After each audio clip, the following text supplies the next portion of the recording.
Welcome, travelers. I'm Josh. And I'm Lee Wanika. And this is Tabletop Journeys, where we will be your not-so-humble guides on the quest for RPG adventures.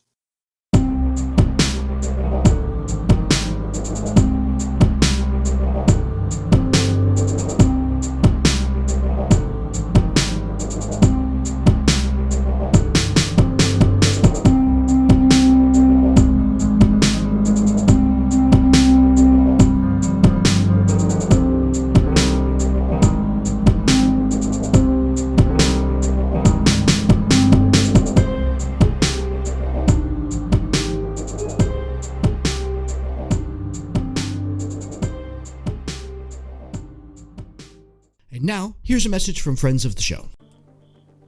What if I told you there is a world where not only are monsters like vampires and werewolves real, but they have rights, just like you and me. And in this world, there exists a secret government organization dedicated to keeping you safe and making sure they follow the rules. Welcome to Anarium, a Monster of the Week podcast. Each episode, you will follow the story of 3 agents of Anarium, played by Rob Hamilton, Taylor Catron, and Cameron Baker, as they navigate through the treacherous world that Game Master Samuel Herbert has imagined for them. Tune in on Spotify, iTunes, or whatever your preferred podcast platform is. It's dangerous out there, folks, so remember, leave the monster hunting to us, the professionals.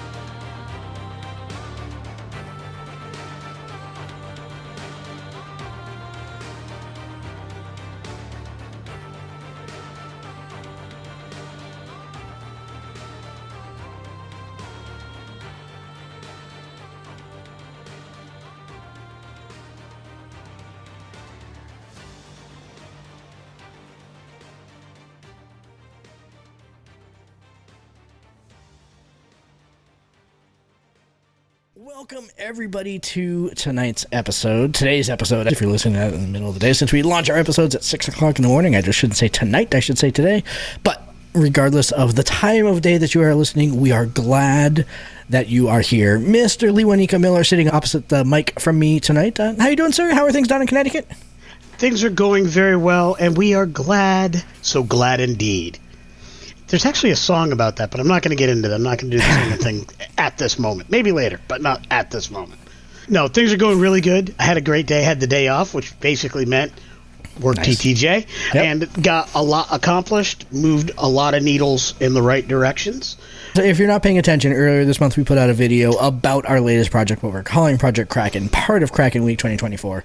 We are putting the finishing touches on an adventure path, on a 3-level adventure path for that. If you're interested, go check out the YouTube video. It was a real hot time. Thank you again to D&D for putting that together. It was a lot of fun sitting down and talking about it and working this sucker out. Yeah, go check that out. We will probably come back either here and probably definitely on our various vlogs that we do on YouTube as well, because we have come across some interesting things that will be neat and worthwhile to talk and share with our content creator audience and our player audience, so they have a feel for it, and we can get some commentary on some things. Yeah, I certainly see an episode in our future talking about that project when it's done, for sure. In the meantime, speaking of projects which are not quite done, but worthy of speaking about, tonight on the show, we are going to be breaking down some of the, and I say some of the, because boy, oh boy, is there a lot of it.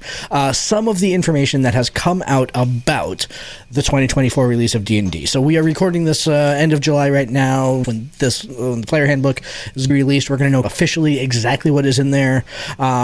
And in the meantime, we have, 7 or 8 UAs worth of material and hours of video and reviews and everything like that Wizards has put out, going ahead and talking about it. We are going to try to cut through the noise a little bit here, and we're going to do 6 things on D&D 2024 release tonight. So Lee Wanika and I have a list of things that we wish to go ahead and speak about, and we're going to toss them back and forth and hit them up a little bit here. But Lee Wanika, I know you said that you wanted to go ahead and touch on something before we get into the 6 things, so have at it. Let's precursor here. Where is it we want to start? Yeah, so as I have spent most of the last month reviewing all of these videos, or as many of them as I could get to, between the shorts and trying to figure out which ones are just pieces of the larger ones, it got a little challenging. There's a playlist. We'll include the link to the playlist in the show notes here. But as of the time of this recording, 68 separate videos on the official D&D playlist. So there's a lot of material. Now, many of them are fairly short. Some are only 57, 30 some odd seconds. Others are an hour plus, or 30 minutes, or 40 minutes. So there's a lot of material, and that's not including all the shorts that just pop up. Because when you're in the space, you get all the things, right? And that's just the official stuff. That's not even talking about other YouTubers and other podcasters and their takes on the things that they've heard, which are also valid and worthwhile to listen to, so you can get a sense of things, even though my goal personally was to watch videos before I watched anybody else's take on said videos. I got to watch a video, jot down my thoughts, my notes, and then if I listened to other people's, I could see if that matched, was in opposition, so on and so forth. So this is cool. And interestingly enough, Josh and I have talked very little about this in the past month directly. So I'm going to be hearing Josh's thoughts in, for the most part, first time. So I'm very interested in that. I agree. Yeah, it's going to be very interesting. It's going to be very interesting to go ahead and see what I thought. We compared notes ahead of time to go ahead and make sure that we're not going to be stomping on each other. But other than the broad topics, this is going to be very interesting. I'm not sure what nonsense is going to fly out of Lee Winnie's mouth tonight. So let's. I think with that kind of a precursor, I think it's time. Let's go ahead and see what that nonsense is going to be here. We're going to roll some dice. Yeah, I was just going to cede initiative to you, my friend, and let you start tonight. All of our topics are somewhat complementary. We have different topics that we have, but they're somewhat complementary. They do play off of one another. So I am happy to let you go first, and then whichever one you happen to talk about when we start, I will go ahead and feed mine from there. Sounds good. I'm going to start, since initiative's gone my way, I'm going to start with the biggest takeaway I got from all this, as far as the thing I'm most excited to see, and that is the weapons mastery rules. I absolutely love that this is going to become a true thing. Now, they're a little light on what that thing is going to be exactly like. We've seen or heard about and heard tale of 3 or 4 things, but we don't know all of them. We don't know in their entirety which weapons are going to have what. We don't know if there's going to be new weapons added, but in theory there's a framework, so as content creators like us bring up new weapons, we'll have other things that we can do with them. And as a big fan of the masterwork weapon process in 3.5 and the ability to make weapons special and unique even if they're mundane, so not everything has to be magic, because I like a lower magic world, but I still want the cool factor to scale. This is a big key. And if it plays as well as it's described, I think they did a really good job. The folks that have a lot of other powers have a much more limited availability to this, in that they have it, but they can't get as much of it. The ones that need a lot of it get a lot of it. Fighters, right? Now, the fighters' abilities and competency in a combat encounter can scale, even if it's not specifically the damage. That's something that we've been doing in some of our content creation, is when we make magic items, it's like, it's not that it needs to do more damage, because then your bad guys just have to have more hit points. It's just that you need to make it do something cool. Give it a neat ability to do something that matches the style of the weapon. I personally have taken some time. I've been watching a YouTuber who talks a lot about weapons and problems with weapons, and it is Alt Roll. Again, that's one of those links we'll put in the show notes. His take, and he had started months ago going through 2014 weapons, and he actually switched gears halfway through the list of each 2014 weapon, saying now that they're doing this in the 2024 rules, a lot of the things I'm talking about are actually being incorporated in a different way, because he was basically saying weapons need to be cooler than they are, because weapons in real life did cool things. And I cannot agree with that more. Weapons mastery is a ticket to that ride, and I'm here for it all day. Yeah, I totally, thoroughly, 100% agree with you on this. I think that weapon mastery as a concept is brilliant. I think that it's just fantastic.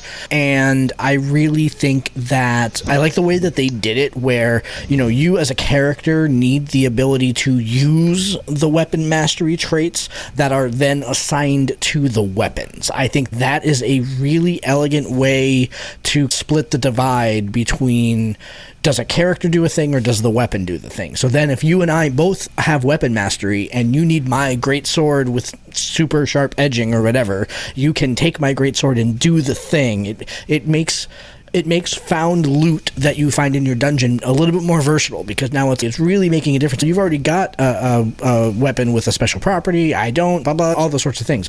It opens up a ton of discussions on that. I feel like the host of Around the Horn over here, as you were talking about weapon mastery and how much we liked Masterwork weapons in 3rd edition. I felt like, ding, I'm giving you bonus points over here. It was a good time. I will say that that's the one thing about all of this information that I think is going to be a recurring theme to my notes.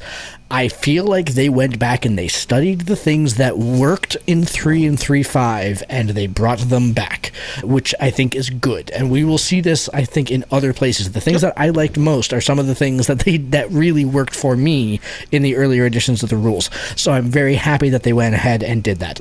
I also think that this weapon property, I think, lends itself really neatly to interesting rule combinations. Think about, if you go through the UA and you read some of the properties that were in there, think about using Sentinel and Topple, for example, right? Yep. The ability to go ahead and make sure that the dude in front of you is hitting you and you get to go ahead and knock him down and take him prone. Hot. Think about heavy weapon master and cleave. Cleave is a old school 3.5 3rd edition feat. Heavy weapon master really lends itself to that.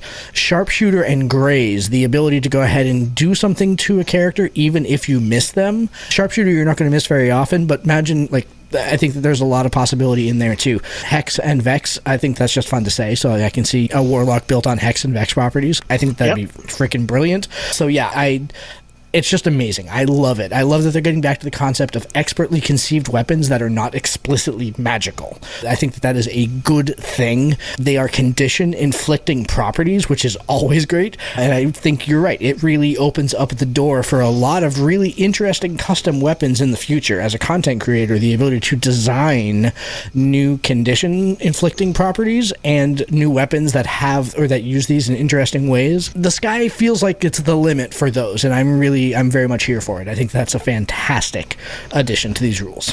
Yeah, my one caveat is I would hope that they lean into or look at some of the things that Pathfinder 2E and Pathfinder has done and increase the number of conditions. I think the conditions they have are good, but I think there are some others that if they're official conditions, and then you can use, even if they didn't create them yet, if they have an expanded list of conditions in the core rules, then we can later create weapons that have those mastery properties for those other conditions. I'm thinking of Slow and a couple others that exist in Pathfinder that are not currently in the D&D 5e rules. I have heard nothing to say that they did, and they may in fact have not, but that to me is fertile homebrew at my table kind of ground. I'd be surprised if they add more conditions, honestly. Like they're adding Dazed, which is an interesting one to add. It's not, so that's an interesting one, but yeah, I don't think that they're going to go quite to the depth that Pathfinder 2 does. I don't think that they're trying to get that crunchy. They are getting crunchier with these rules. I don't think they're looking to get that crunchy. Fair. Yeah. All right, cool. Let's see here. Which one do I want to go to next then? I think I'm going to go ahead and take what I think was my favorite change that I read about, and that is how they are reorganizing feats and how they are implementing the rules. We've seen these alluded to in UAs leading up to now, and we've even seen them sprinkled into other rule books where you've got first level feats, fourth level feats, and then go on. I think that they could have gone a step further with it, but that's an argument that we'll have for another day. I really think that they should have put out 8th level feats also, really complete that feat level tree, but I'm also not going to look a gift horse in the mouth. I think that feats organized by the level that the character needs them to be at is a great idea, and I like the throwback to the 3rd edition rules again, just like you were talking about with the weapon mastery. I think that it does put the onus on the players, right? Because the thing that you need to know if you're going to use feats in this way is that you have to think about what you want down the road. It's a little less severe because it's only going to be first level and fourth level for now, but if they ever do go to an 8th level on that, you got to make sure that you know that when you've got a progression that starts at early levels, if you want that 8th level feat, you got to make sure to take the right prerequisites at first level and fourth level to get there, right? I think that they have fixed the way that 3rd edition would pigeonhole your character into a particular and inevitably bad path if you make bad decisions in early levels, but there's only so much wiggle room that you're going to be able to get on that if they're implementing this kind of a structure, and this definitely introduces a degree of character generation crunch that's going to make some people uncomfortable. Love it, though. If you don't think through where your character is going, that's where you're going to run into problems, right? Again, I think that they could have gone a little bit further. We saw some 8th level feats in some of the earlier UAs. I think it was the Giant UA or maybe the one with Cartomancy or something like that. We saw some feats that were labeled as 8th level only. I wish that they were in here. I think that there was some really great sauce that they were getting close to, but they've decided that they didn't want to do that, and so there it is. So, yeah, I would agree. I think it's interesting because while they told us that feats are going to be leveled, origin feats, and then you get those other feats that are effectively like 4th level, and then you get the epic boons, which they might have well as just called them epic feats. Epic boons are only 20th level, though. That's not really... Right. I'm not going to give them credit for that. I will give them credit for that because they have also said in some of the videos that the game will allow for, not that a ton of tables do, but they will allow for play after 20th level. So there's going to be rules that tell you how many levels or what you might need to do. If you're playing Milestone, your GM just decides when it's going to happen, where you would then get the ability to select another epic boon beyond 20th levels. And I think that's cool, as I'm currently playing a 20th level character in a game that has several characters that are 17, 18, and 19, and we're not going to be doing that in that game. I actually did ask that question, but it'll be nice the next major campaign that goes to that level, I might be able to do that, because for me as a player, as much as I love the character, because I've still got probably 6 months to a year of gameplay, I'm never getting another level. I'm never getting another feat. My character is now static. That will allow that to not be the case in the core rules of the game. I think that's pretty hot. That little amount, we don't know all the details, but that little amount we do know at this point, and I like that. I like all the things you said, so I'm not going to rehash that. But I will say, I just love the fact that feats are now part of the core rules. Remember, in 2014, even though every table I've ever been at used them, they were an optional rule. They will no longer be an optional rule, and I love it. I love the fact that every character starts with one via their background. I like the fact that humans get an extra one, and it just gives you a better ability, and that extra one is an origin feat only, so the power level is limited, but I love the fact that, just like in 3 and 3.5, you could have, if you played in Faerun, if you played Forgotten Realms in 3.5, you could, wherever your character is from, if there is a feat for being from the Dale Lands, there was a feat for being from this odd place or that odd place. I had designed a bunch that were specific to Alanis, the campaign we played in back in the day. I love that your background has a feat, and they didn't even do that in 3.5, where you got that from because of your background. You had to use a slot to do that beforehand. So I love the iteration that we're seeing. Will every feat be great? Probably not. Will feats be nerfed a little bit so they fit the new paradigm? Probably yes. Will other feats be amped up? Probably yes. But the one thing you didn't mention, Josh, that I think is exceptionally hot is the fact that you get to the levels where you get a feat, it is an ASI plus the feat. So every feat you get a +1 and a feat, or you take a +2 to your various stats. And that is by design in the core rules, and I'm here for it. I've always said it's fun to get the new numbers, and you may want them for X, Y, or Z, but the reality is those feats are more useful and more narratively cool than any +1 or +2 you're ever going to add to your character. So I always felt bad about being mechanically worse to get the flavor that made the game more fun. They have addressed that issue, and I really like it. You would be hard pressed to go ahead and convince me that getting a feat instead of a 1 point ASI. If you got a feat that was powerful enough that didn't have a half ASI on it, I'm not buying that makes you mechanically worse, because normally those feats are more powerful than the feats that give you the half ASI, right? That's the whole point. And we have done a bunch of feat construction between us, right? And we have always scaled it in that way where it's like, if one feat is super cool, has a really great thing, and maybe like a ribbon ability to go along with it, no half ASI. But if you've got a feat it's nice flavorfully, but could use a little bit of oomph, the half ASI is the way to go ahead and improve that. I'm not going to buy that only taking a feat makes you mechanically worse for not taking a half ASI. I would agree with you, and I should amend my statement. And the mechanical worseness that I was referring to was when you go to roll a saving throw. But you're not mechanically worse, you're just mechanically the same. Correct. And your proficiency bonus goes up, so inevitably your saving throw does go up. Not necessarily as much.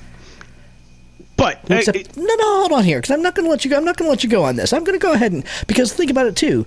Even if I take a half ASI feat, a 1-point bump in any of my abilities is not going to go ahead and improve my stat modifier. Normally it needs a 2-point bump. So unless I'm already like halfway, that 1-point ASI is really not going to make a difference. My proficiency bonus is going to be way more effective in improving my as long as it's a saving throw that I'm proficient in, right? A lot more fighters than you, and I get enough of those where it over the course of a character, it is a marked difference. My fighter versus other fighters. But neither here nor there.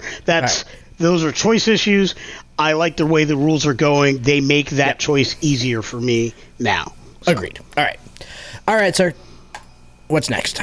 So I was tempted to go one way or the other way, but I'm definitely going to do the thing that I've done. Seeing so you have two more ways that you can go. I'm glad that you were tempted to go one way or the other one. If you were whipping out a weird third way here, I was going to call you Robert Frost and tell you no. That was entirely a possibility. What I will say is that I am going to go with the one who brought me to the dance, and that is backgrounds. I really feel strongly about the concepts they're discussing. I love the fact that, again, feats come with these backgrounds. I like the fact that the background, basically your upbringing, the things you experienced in the history of your character are what's going to inform your stat bonuses versus other areas. I think that's important, and I like the way that fits. I've heard some commentary about the fact that when you get to the character construction piece, the backgrounds come after the class. I understand from Jeremy Crawford, they think the class is the most critical function, so they wanted to put that first. I disagree with that opinion and think you should, but I'm a fan of life path character generation. So in general, for me, I would say species, background, class, but they are doing it class, species, background. And I think that's weird. But it shouldn't be so difficult. That weirdness makes it difficult. And certainly if you're using D&D Beyond, who the heck cares? So I think that's more of a Lewanika preference than a problem with the game system, but it is something I want to call out because I have heard it spoken about a few times from a few different creators in the space. Well, let me take that point for just a second, and I don't want to interrupt your overall point here, but I want to give a little bit of context on that. What that problem fixes is I've rolled my stats, I've chosen my background, I'm looking at my stats. Oh, half the classes in the game aren't available to me because I've already decided what my ability scores are. It fixes that problem because by saying, here's the class that I'm going to be, now I get to go ahead and build my ability scores in a way that is optimal for that class. Yep. I'm not pigeonholed into a not class or a suboptimal build in a class because I've already picked and leveled in my ability scores. It fixes that problem. It absolutely does, and that's why I'm fairly neutral on the issue. Mm-hmm. I personally will never construct my character that way.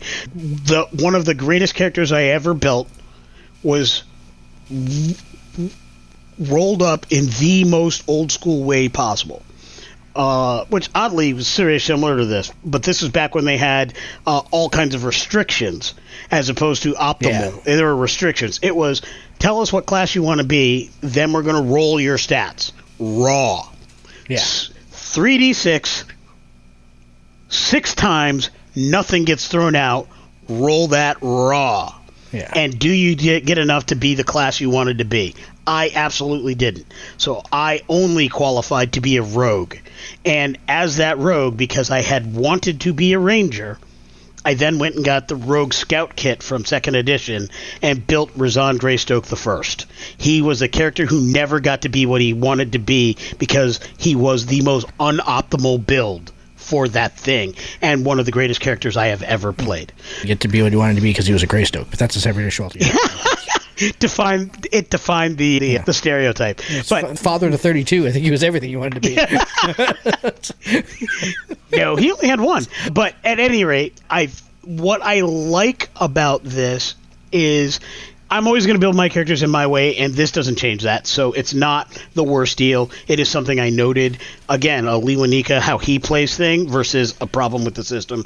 I recognize that this is absolutely one of the best ways to make this game accessible for the multitude of players. So on that score, I give them high props, even though it's narratively weird to me.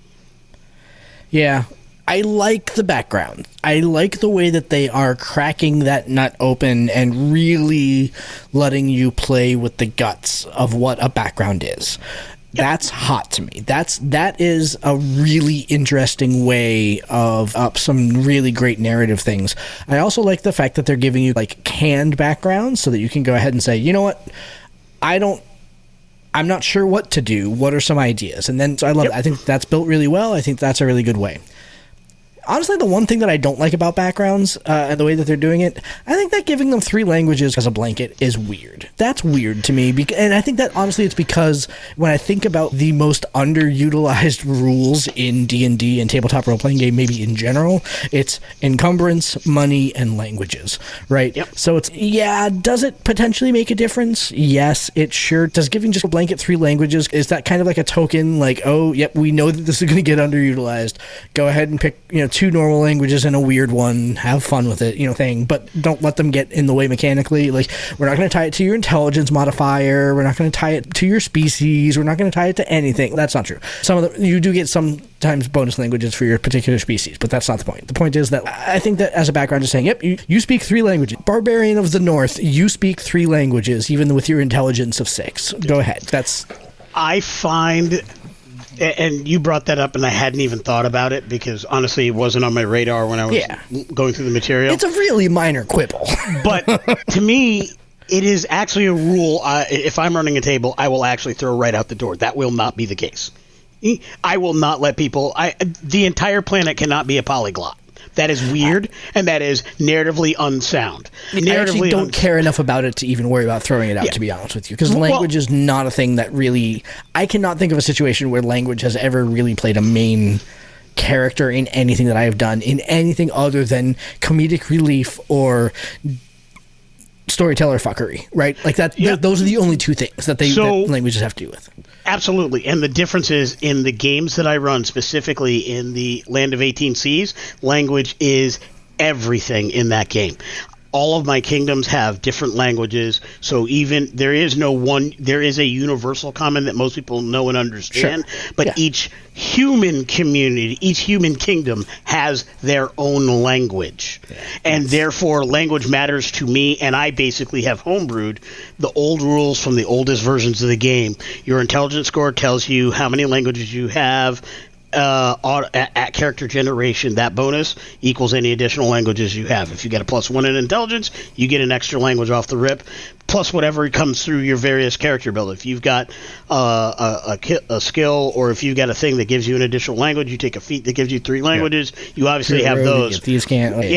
But I actually use that in all of the games that I run, and I do also play, not that it's going to matter for this, but I play a lot of modern games, and in most of the modern games, they're very specific about languages mattering in the modern games. So if you're playing the Spy game, which is 5e compatible, if you're playing Army Men, if you're playing Everyday Heroes, that language is important, and it came up in a couple of the Everyday Heroes games that I ran. The language that was being spoken in the place they were, characters didn't have it, so they had a whole bunch of people talking. They didn't. My character, who is a tech guy, he had a translator app on his phone, so he actually made the rolls to get that to bring up their language, and that allowed him to give that language and reveal what they were saying to the party. That kind of drama doesn't happen when you give everybody 3 languages. Yeah. And maybe it's just me. I never use languages in that way. So that's just that's just a lot of overhead that I don't, that is a lot of mental space that I'm going to have to remove something else that's really important to me to go ahead and utilize. And so I'm not going to do it. Yeah. Yep. Fair enough. And honestly, it's a playstyle thing. And the games that have political intrigue always have it. The games that are straight up dungeon crawls or one-shots usually don't. Yep. All right, we are going to go ahead and step aside here and pay some bills, but we will be right back. I will get to go ahead and crack open next one, and I am going to build on backgrounds just a little bit. Get your money for nothing and your feats for free. Come on, it was right there. It's right there. Hi. Welcome to the middle of the show. We wanted to take a minute and thank the people who help make this show possible, our Patreon supporters. We like to shout out our adventurer level Patreons, so extra big thanks to Tim Morris, Joe Harney, Dave Rideout, Adam Scaramella, and Marty Napier. Patreon supporters get exclusive content, free copies of all of our published and unpublished game supplements, early access to episodes, and free invitations to our monthly games. You can learn more at www.patreon.com/ttjourneys. Speaking of published material, have you checked out the supplements we have on DM's Guild? We have 2 full books, The Traveler's Guide to Collaborative World Building, The Traveler's Guide to the Multiverse, and you can combine it with all of our supplements to make your next roll legendary. Go to www.ttjourneys.com/DM's Guild for more information. If you're looking for Tabletop Journeys swag or need a fantastic set of new dice, then you should check out the Tabletop Journeys Spring Store and our affiliate, Fanroll Dice. You can make your first purchase through Fanroll at 10% off, and every purchase helps support the show. You can learn more about that at www.ttjourneys.com/fanroll. And if you want to get some awesome t-shirts, hoodies, hats, or other gear, check out www.ttjourneys.com/swag to get redirected to our spring store. These are the same vendors that we use for our add-ons when we do Kickstarters and stand by their products. But the best way you can support the show is by joining the conversation. Did you love one of the episodes? Did you disagree with something we said? Maybe you just want us to cover your favorite game system a little more or talk about a brand new system. Check us out at linktr.ee/ttjourneys. That's our link tree. And join the conversation. We hope you're enjoying this week's show, so here comes the second half. Don't forget to subscribe to the show wherever you're listening to us, and if your platform lets you leave a comment or a rating, why not hit the button and show your support? Thanks again for listening, and now on with the show.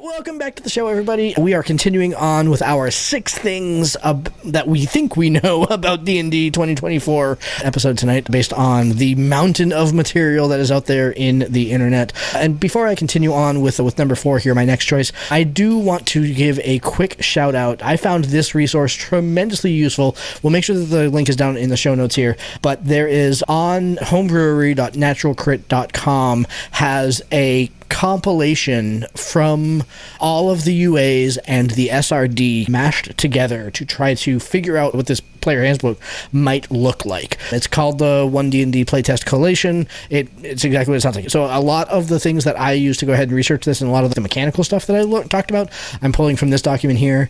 We'll make sure that the link is down in the comments down below, but definitely if you're interested in what may be different, check this link out. It's going to be great. Right before the break here, Lee Wanika was talking about backgrounds. I'm going to build on that a little bit and talk about what I think might be...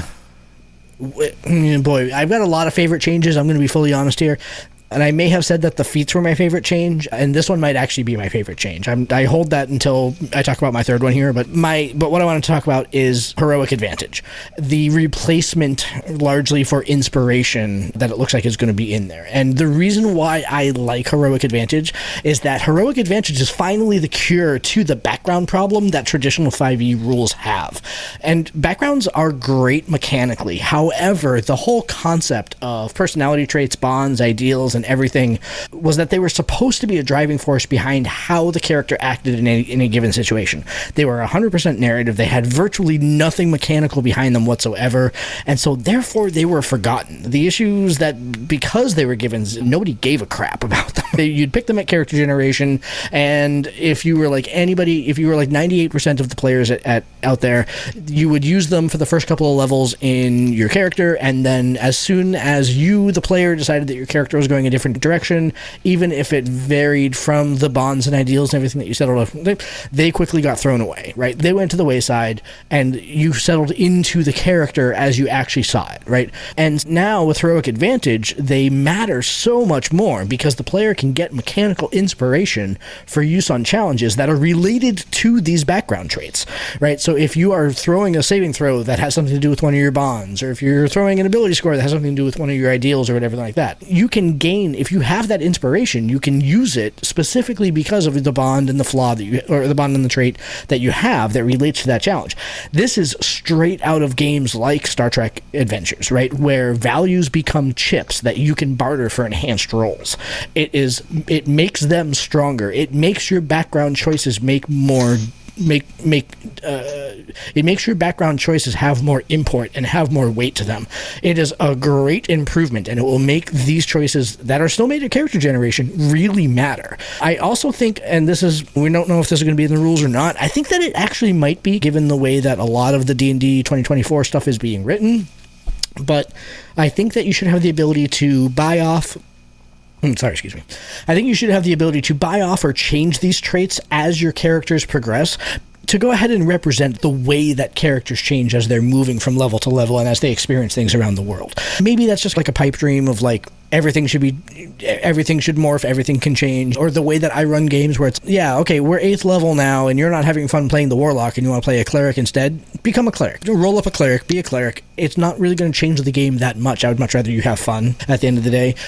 I think that with these here, I think locking people into these bonds and traits at level 1 is a mistake. I think that they should be more malleable, they should be more variable, and that as characters progress and see more things, the players can change them. Maybe when they level, maybe whatever, not every time that they have a long rest, that's too much, but maybe every time that they level, they can go ahead and change a bond or a trait or an ideal or something like that. I think that would maybe make them even better. I think that heroic advantage is a really nice touch on backgrounds in this rule set. I would concur wholeheartedly. It was not a thing that I paid a great deal of attention to, but it was definitely a part of the information that I've been reviewing that I took note of and want to see more on. I actually had it in my notes as, I don't think I know enough to have a fully formed opinion about it. I want to make sure that it comes out well, and it's largely because of the thing you mentioned. If you are locked into a bond forever, it will definitively make a big difference as far as how well I like this mechanic. If they don't do that, I can guarantee you that will be one of the first 4 things I homebrew. It will be. Oh, really? Interesting. Yeah, because for me, it's very simple. It is, there are things that you should have the ability to do more and change. And flaws, whether you call them bonds, traits, values, whatever game you're playing, whatever you're doing, as your character grows and changes, the character you were in your youth is not the character you are I thought you were going the other way with that. Okay. And, I was going to say, that's I will absolutely make sure my players have the ability to utilize this mechanic and change it. As long as that change matches the gameplay that they have done, I'm here for it. Yep. And if they really don't like that character at all, roll up a new character. We'll get you in at the same level. We'll find a way to bring you into the story. You can play somebody new and pick the things that that's my take on it. I'm not very good with I'm not as happy, though I have said yes, because I try to yes and as much as possible, with Johnny's playing Gorfax, the half-orc barbarian. Johnny doesn't want to play barbarian anymore, so now all of a sudden Gorfax is a studied wizard. I don't like that exchange, but if you want to play a different orc, Gorfax's brother who joined the party, while Gorfax goes back to defend the home village, here for it. Having it become that character, not here for it. That's just the way I play my table. But mechanically, effectively, it's the same thing. If you don't want to play the character you're playing, I am not going to make you play that character. We'll just have to find a way to make that work at our table for the game we're playing. We'll make that happen. I find it real easy to go ahead and make that work because it's a fantasy game and we make the rules. So if you're a warlock today and a cleric tomorrow, it does not matter to my wife at all. That does not matter to me. Totally fine. It's a fantasy game. At the end of the day, you are not actually your character. You're still you. You can play what you want.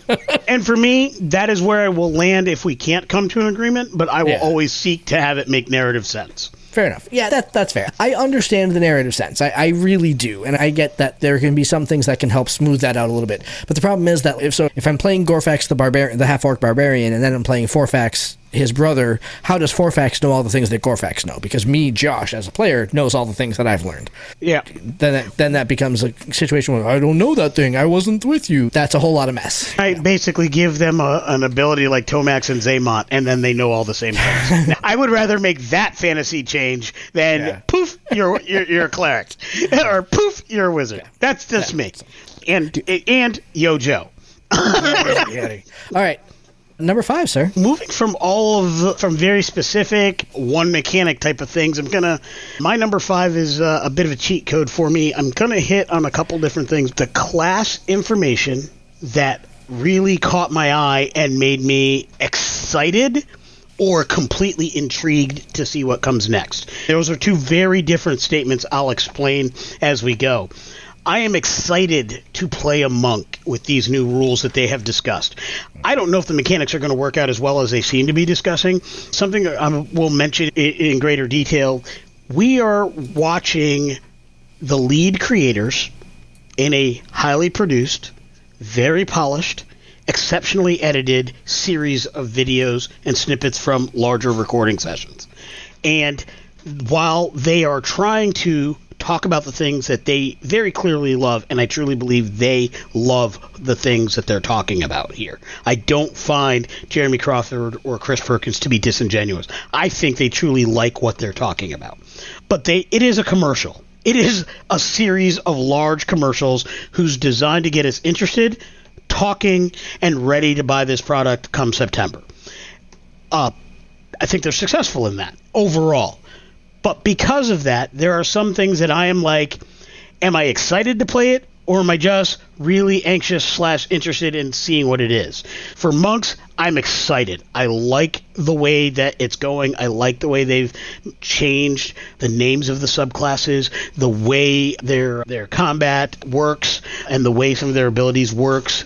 I didn't dig as deeply into the subclasses as much, but I like the name changes, and I like the feel of what they spoke about. I'll see it on the table when I get to play it or when it's played at my tables, but I'm excited for the 2024 monk. Similarly, the fighters, I am all about the stuff they've talked about for the fighters. First of all, weapon mastery. Heck yeah. The changes to backgrounds, the changes to everything, more feats for fighters, here for it all damn day. Fighters is a class I play a lot of, and I enjoy and I feel for it. The thing that really made me excited was the changes to the Eldritch Knight, and I will point this out. The fact that they are not bound to a specific school of magic now means the Eldritch Knight now can do the things that other subclasses failed at doing. An Eldritch Knight can now be used to build a proper arcane archer. An Eldritch Knight can now be used to build a proper blade singer. Mm-hmm. And I am here for it. I love the concept of blade singer. I've played several in 2nd edition. Yeah. I only got a chance to play one in 3rd edition, who unfortunately died as a pyramid fell on him. But it's a whole thing. I've talked about it once or twice. I'll probably talk about it again, but it was sad. I was heartbroken. At least he finally got the point? Yeah. He did save the day. But I love the fact that this would be the proper way to build a Bladesinger, because while you don't have the world's greatest spell list, you can now make it do the right things. You take the right feats. With all the feats you get, you take your Wizard Adept, you take all those types of feats to get some extra spells, some extra spell power in there through those means, and then you take the Eldritch Knight. Now you've got a Bladesinger who can really make some frickin' things happen. Be effective in combat. Be effective at spell casting with some of the changes to the action economy of the Eldritch Knight and the way spells work for them. And you can't get better than that. Lastly, I'm just going to mention I'm intrigued to see what comes from the Ranger. This is my spicy take for the night. I have been on record as being the greatest detractor of the 2014 Ranger. I don't think the greatest. I think pretty much universally everyone said they sucked. You're definitely up there. Tasha's was a vast improvement, and I think this is another improvement. That's the spicy take, because as I've gone and listened to other people talk about the Rangers, everybody talks about how bad it is. I largely agree with the individual points they make, but I think they are missing how vastly improved it is over what we currently have. I do not think the Ranger is terrible. So many things improved in this game. This didn't match the level of improvement. Tasha's improved over the standard 2014. This improves over Tasha's, but everybody else has improved at a greater degree. And so they are still way behind overall, but I don't think that makes this terrible and unusable. But one of the interesting things that came out of a lot of the discussions I heard is something that we even talked about at great length. We've actually recorded an episode, hasn't aired yet. It'll air later on. It actually might have aired last week. I'm not sure when we're scheduling it, but or it might air in a couple weeks. But the issue is not necessarily with what the Ranger is, it's what the game isn't. The game doesn't do exploration well. Because the game doesn't do exploration, the one character class who's there for the purpose of exploration will never be satisfying. It doesn't matter what they do to it. Until the game does exploration better, the Ranger will always feel lackluster. So that's another problem altogether. And to me, that tells me that when I am playing at a table with a GM who will make exploration more important, if I say this is the kind of character I want to play, then a Ranger will actually be very fun to play and will be useful and feel meaningful in that campaign. But that's because there's got to be a GM who's homebrewing to make the exploration pillar better. Yeah. And the core rules don't do that. So that's my spicy take on Rangers. I think it is improved. It does not stand up with everything else because the core rules don't improve exploration. So I think your point on the Eldritch Knight in particular is a very interesting one, particularly when you look at like how the Eldritch Knight can be used to rebuild a proper Bladesinger class. I am curious to see if, once the rules actually come out, if that holds true. Because there are several things I think that you're going to have to get over by taking a fighter-based Bladesinger as opposed to a wizard-based Bladesinger like we saw in the 2014 rules. And the big thing is going to be the spell list. The Eldritch Knights only get 4th level spells when they get to level 19. Up until then, they only have 1st, 2nd, and 3rd level spells, plus cantrips, right? Yep. So I think that it's really going to depend on what spells are available to them, about whether or not they are a viable Bladesinger or not. I've got to think, that's going to be the interesting bit to go ahead and see how well do they, like when we talked about the Arcane Archer, when we talked about the subclasses first time around, as an Arcane Archer, you want to be able to Arcane Arch all the time, right? And with only, not very many spell slots and only up to 3rd level spells, that does eventually open them up to things like Smite and stuff like that. So maybe if that's on their list, that would be an interesting way to really make a Bladesinger or an Arcane Archer really hold true. But I think that the proof is going to be in the pudding on that one. I really like the concept, and I really hope that you're right. I have some questions, and until we see the final rules, we're not going to know the answers, right? But I'm curious to go ahead and see how that actually does play out. That'll play into the things that we don't know, what the spells will be and how and what changes have been made to spells. So, for example, if you've got your Frostfinger, if you've got any of your cantrip damage-causing spells, because cantrip damage-causing spells scale, And if you're an arcane archer, you should always be able to arch because you could always use those, which scale. And that's something that I think will work very well for an arcane archer if you're built with an Eldritch Knight, because they're going to get cantrips. Like I said, and fighters get lots of feats. Taking Magic Adapt or something like that. A couple of those magic-based feats will give you some first-level damage-causing spells as well. Yep. And many of the first-level damage-causing spells also scale. So yeah, while a lot of times those feats don't they give you access to the spells, but you still have to use a spell slot to cast them. And so that's ultimately it's not only about spell selection. I think you are correct, but the cool thing when you're taking the feats is you generally get, at least the way it used to work, and this is where we don't know, so you're not wrong. The proof will be in the pudding, right? But generally, when you take those feats, you get one free cast, and then the other one has to be cast as a slot. So you are literally giving yourself potentially, let's say you just take 2 of the magic feats, and you take Magic Adept twice, so you just have to take it 2 different ways or whatever. Yep. You are potentially giving yourselves 2 more cantrips, 2 more first-level spells, and neither of those first-level spells are at a slot cost. Yep. That's not bad for an arcane archer, because by the time you're going to do some of the things you're doing at higher level, and the way that the new mechanics work for them to cast certain spells and eventually cast a first-level spell as bonus action or as part of their attack, that's pretty hot. That's far superior to what the arcane archer used to be able to do when you only got to throw 2 arrows downtown by the time you were 12th or 13th level. Yeah. So. Absolutely. I'm thinking a Blade Singer with the Abjuration cantrip Blade Ward. Oh, yes, please. Basically, you attacked me. Now as a reaction, that attack is now at disadvantage. Roll again. Big bad. You don't actually get to hit me now. I'm sorry. And that's a cantrip. I can use it every freaking turn. That's great. Arcane Archer with Chaos Bolt, which is a first level spell. Yeah. Okay. Yeah. I'm down with that. Absolutely. Flavor that as the Chaos Bolt that I'm shooting are actually coming out of my bow. They're my arrows. Blah blah blah. All that stuff. Yeah. Absolutely. First level spell. Done. There's definitely smoke there. I'm not sure that there's fire, but there's definitely smoke. It psychs me to build a character the second I get a chance to and see how that goes. But I just don't want to build it for a one shot. I'm going to build that for a campaign. That's the thing I want to play to see how cool it could be. Maybe I'm wrong, but it is worth building to try and find it. All right, so I'm going to dive into number 6 on our list tonight, and it's going to be based a little. It's like just the way that we built our, totally independent of each other. We built each other with very complementary points, and I'm going to call point number 6. Everyone, calm down. Is basically what I'm going to say here. I'm talking about the Paladins because, man, there's a lot of sound and fury and gnashing of teeth and rending of garments about the Paladins. Okay.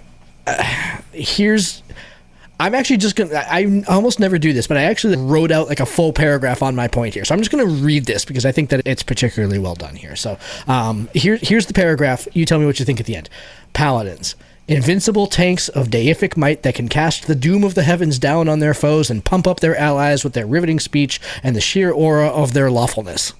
Except not anymore. And here's the hot take. It's the right decision to nerf the Paladins in the 2024 rules. They were too powerful in the 2014 rules. They had gone bigger than their britches. They'd gone beyond what they were supposed to be. It's the right decision to pull them back. Paladins in the traditional 5e rule set are overpowered, not because they can smite, that's a core feature, but because they can smite all the time, every time, they can smite on reaction attacks, they can smite on additional attacks, they can smite when they want to, they can leave their friends behind, but if their friends don't smite, and if they don't smite, then they're no friends of... Look, it breaks down when you get to the end, but the point is that you are a smite machine, and that made it one of the most powerful classes in the game. And here's the point, especially if you're looking to multi-class. And I think that is the clear intent, to try to stop that from happening as much as it does now. Rich characters following a dedicated class path because the higher level features are better than a dip in Paladin. Making Smite a spell adds levels of advancement to the player. It makes them have to make real choices about when to activate certain powers and makes the characters better and more well-rounded. This is a good choice for playability and a necessary nerf to the 5e Paladin's abilities. And I will say this as somebody who is playing a 20th level character in Lord Androsius in Streams of Spiro, who definitely took dip into Paladin specifically so that as an archer, he could tap into those smite abilities. So I know exactly of what I speak here. I did it, and this makes it more fun to play than what I chose. That's my take. I am going to say this. Smite, let it all out. These are the things we smite about. Come on. Yeah. I'm talking to you. Smite on. No, I could not agree with you more. You might have thought your spicy take, given my divisive opinions about Paladins that I have not ever truly gone into here on the show, and may or may not ever do, would cause me to not agree with you. But you're absolutely wrong. I 100% agree with you. Yeah. And I think what's interesting is every single person I've heard talk about it has talked about it from the player perspective. Yep. Very few people, I would say the Dungeon Cast, and I listened to them talk about it yesterday and part of that episode today. I actually haven't listened to that episode. That's good. Yeah. Yeah, they spoke about it, and William mentioned that it was nerfed and said he's in the air about it. He thinks it's probably okay, and it will probably be better for the table or something like that. I may be bastardizing his comments to a certain extent, but it was not the thing he was dying on a bridge for, and that was clear in the episode. I will go to your extreme. It is absolutely and fundamentally the right move. Yep.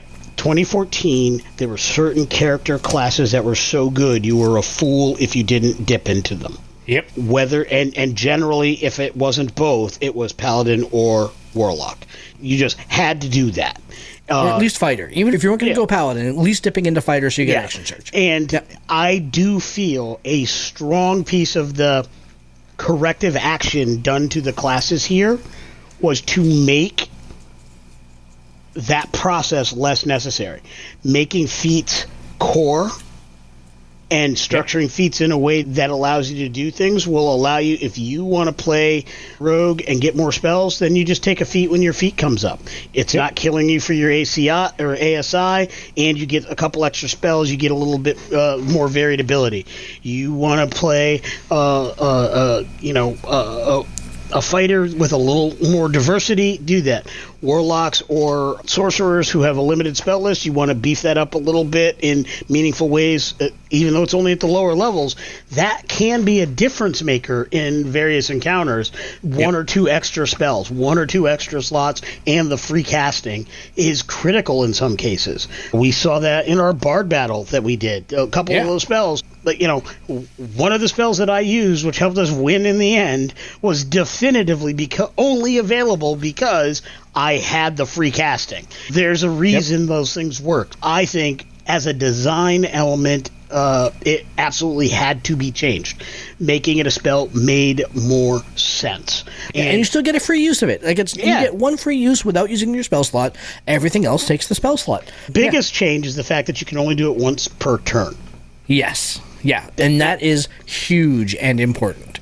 Sorry, but it was overdone. It was way over the line. If you played a fighter till 16th level, then played a paladin, or played a fighter till about 10th level or something, to the point where you get 3 attacks, then you take paladin for the rest of your build, you get 4 or 5 smites, and you're attacking 6 times. You wait for the big hit, you wait for the critical, drop the smite. Done. Androsius is a 12th level fighter, 8th level paladin. There was a turn where he didn't even really do anything that extraordinary and dropped like 75 points of damage on a distance arrow, right? Because he gets the multiple attacks, and because of the way that everything's stacked, 17 smites or whatever it was stupid, the amount of damage that he did basically from afar, picking off people with his bow and arrow. Like it was, and that character is built specifically to do that, but absolutely Paladin is where I looked when I wanted to go ahead and do that. Agreed. As spicy as that is for the community, it is right at home, and it is part of the bolognese. Yep. It is what we do. Calm down. It's simmer down now. simmer down. So, all right, my friend. We're going to step aside to go ahead and record a little bit of Patreon exclusive content here. We'll be back after that.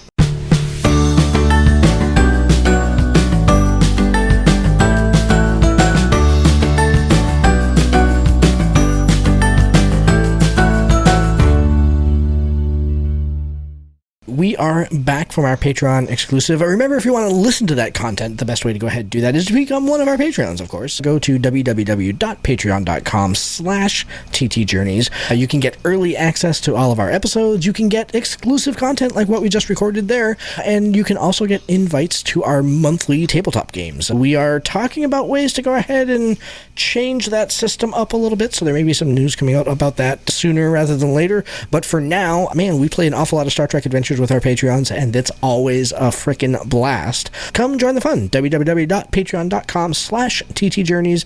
Levels for every pocket. My friend, let's get into closing words here. I think that even so, our bullet points here were all in the same vein. I think when we talked ahead of time, even our closing arguments here are somewhat the same too. I'll go first and then let you go ahead and throw yours after that. I think that in general, Wizards of the Coast is making the right decision by being very transparent, for the most part, about what's going to be in this book, what they're excited about, and what they're really happy to be bringing us in D&D 24, right?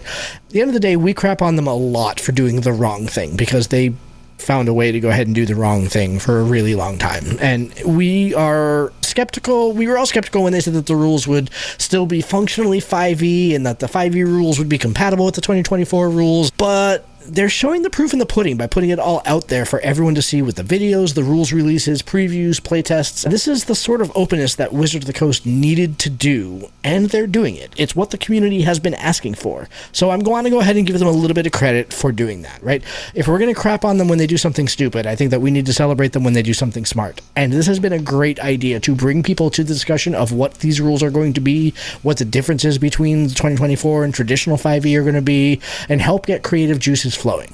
Now, the other side of that coin is that they are showing their whole ass with parts of the rules that they're showing, because some of the rules are not being received well, to go ahead and put it gently. Ranger. Paladin, Ranger, exactly, right? No, but then things like Monk are going to be being received very well. So, we'll see. We'll kind of see like what's in the final book. But there's something to be said for showing off something when it's good and well thought out, but not pretending that you're serving chocolate cake when you're serving a mud pie. And I'm not sure where the rules fall for me on that line just yet. I want to think that it's closer to chocolate cake, but boy, there's way more dirt in this chocolate cake than I really hoped that there would be. So, As the resident member of the show and the team who does not like chocolate, I hope it tastes nothing like chocolate cake. But I absolutely concur. I think there's a lot here that remains to be seen. I think we absolutely owe it to any content creator, anybody who's made a mess of things, and their legitimate attempts to step forward and do things right. Do I think they're altruistic as a corporation? No. Do I think that means that they're not still steaming about what they tried to do and couldn't get away with? Yes. I think they are absolutely still steaming about that in corporate C-suite offices. But I will always go back to, I strongly feel the creative teams love this game and are legitimately trying to serve the gaming community in the best way they can within the structure they are working within. I think that they have made a lot of good strides. I truly believe when you see the smile on Chris Perkins' face, when you see the smile on Jeremy Crawford's face, and they're talking about a given rule, and they're tee-heeing with Todd Kendrick in these videos, that's legit. I don't think that's false. I don't think that's fake. I don't feel fake. I'm a skeptical person. Right? I am the person who often gets told, okay, tinfoil hats off, right? You're conspiracy theory again. Rabbit hole, dude. Rabbit hole, right? I'm that guy. No part of my radar goes off when I watch these two creatives talk about the game they're shepherding. That fills me with excitement and positive vibes for this game. In my final thoughts, I think the videos have done a great job of describing the problems that needed to be fixed. Every one of those videos talked about not only what this game is, but it actually mentioned the problem that their changes are attempting to solve. Part of that transparency we were talking about. They described that exceptionally well. The videos did a decent job of describing the fixes in many cases. When they talked about a problem, they then described their solution, and then they gave examples of how that would work in play, and in a few cases even talked about how it played at their test tables and in their home games. I thought that was very useful. It's relatable. It provides relatable content, which is nice. Absolutely. I think the videos did an okay job about getting me excited overall, and a fantastic job about getting me excited about certain specific elements. Yep. And not so great at being excited about others. Intrigued, but not excited about others. And there's so many rules. Moving on. Yeah. And then there are so many things that I just don't know about that I'm like, So my overall is, I think they did an okay job with these. Yep. And even if I wasn't in this industry, even if I wasn't a content creator, even if I wasn't doing this podcast with you, and I cannot envision that world ever, I would still be interested and want to buy these books when they come out. I would still want it to be part of my process. How much of a process it will be, whether it's the game I play regularly or whether it's a game I run regularly, that happens after I buy the book and I sit down, build a bunch of characters, run some one-shots, and see if it works for me. Yep. But overall, if their goal was, what can we do to have Lee Nico be willing to shell out money for these things? Mission accomplished. I'm willing to shell out that money and see what we got. And I think that's a good thing. I will leave one thing before I go, and that's one gigantic question that all of this is left me with. It is the main issue with one of the classes we spoke about, the Ranger, and that is, where's the exploration, love? Where's the exploration, love? Yep. Why, with all the fixes that they have done, could they not fix the exploration pillar? There are people say maybe people don't want to play the exploration pillar, and I don't know if that's a chicken or egg thing. Since the rules have gotten successively worse about exploration, people have played exploration less. So if you start by building good rules for it, guess what? More people will want to play it. I bet you we see the exploration pillar covered in the Dungeon Master's Guide. I don't think we see it covered in the Player's Guide. Fundamental error. You will never get a player to feel that something is important if it's not in their book. I'm not sure how to make players feel that exploration is important when you have to go ahead and have 200 pages supporting combat, though. That's the problem, right? Is that players need the information on how to go ahead and the things that they're rolling the dice most commonly for.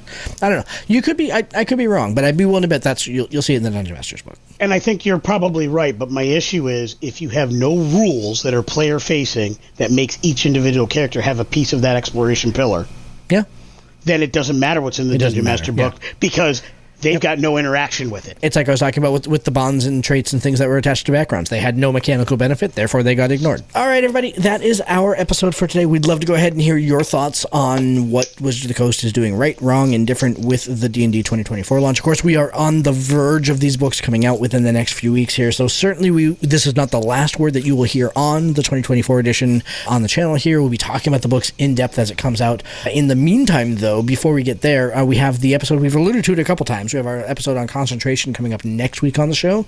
Star Trek Preservation is continuing on. That season's going to last probably through October here based on the calendar. Excited to be continuing to go ahead and tell that story. Yeah.